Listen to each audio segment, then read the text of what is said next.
Halo teman-teman semuanya, perkenalkan saya Kartika Fendi Putri dari jurusan Akuntansi Fakultas Ekonomi dan Bisnis Universitas Udayana tahun angkatan 2003 dengan akhir NIM 016. Pada kesempatan kali ini saya akan bahas video terkait dengan Artificial Intelligence atau yang sering kita sebut adalah kecerdasan buatan. Jadi kita akan bahas terkait bagaimana sih AI ini bekerja dan pengaruhnya pada kehidupan kita. Jadi, AI atau kecerdasan buatan ini adalah sebuah teknologi yang memungkinkan mesin untuk berpikir dan bertindak selayaknya seorang manusia. Kalau dulu komputer hanya bisa untuk mengikuti perintah kita saja, tapi sekarang mereka itu belajar dari data dan dapat membuat keputusannya sendiri. Kayak misalnya Google Maps, dia itu bisa mengarahkan arah untuk yang paling cepat dengan menggunakan AI. Terus saat kita menggunakan Netflix, itu AI itu bisa merekomendasikan film.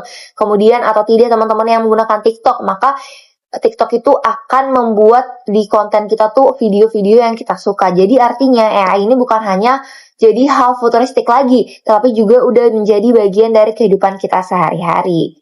Nah, gimana sih cara AI ini bekerja? Jadi teman-teman, AI ini itu secara sederhana dia belajar melalui yang namanya algoritma. Bayangin kayak misalnya kita manusia belajar dari pengalaman. Nah, AI itu juga kayak gitu teman-teman, tapi dia itu lewat data. Jadi ada beberapa cara mesin atau AI ini belajar. Kayak misalnya yang pertama ada yang namanya supervised learning, di mana mesin itu belajar dari contoh yang udah ada.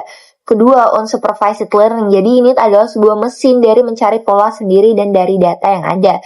Kemudian yang ketiga ada reinforcement learning. Jadi di mana mesin itu belajar melalui sistem hadiah dan hukuman. Jadi mirip kayak kita waktu belajar saat kecil. Kayak misalnya mobil tanpa supir. Jadi mereka tuh kan belajar untuk membaca situasi jalan dan mengambil keputusan seolah-olah mereka tuh bisa berpikir. Nah, di bidang bisnis dan industri teman-teman, AI ini juga mempunyai peran yang besar banget. Jadi sekarang tuh udah banyak banget profesi seperti data scientist, machine learning engineer, ataupun AI research. Jadi perusahaan besar kayak Google, Tesla, dan IBM itu juga terus mengembangkan AI untuk adanya efisiensi bisnis. Mulai dari chatbot layanan pelanggan sampai dengan robot pintar di publik.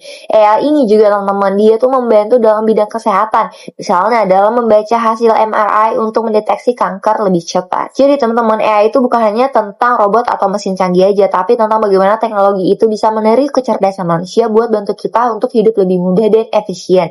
Jadi teman-teman, apakah menurut kalian AI ini tuh akan jadi sahabat manusia atau justru pesaing di masa depan di kehidupan manusia itu sendiri? Tulis pendapat kalian di kolom komentar. See you!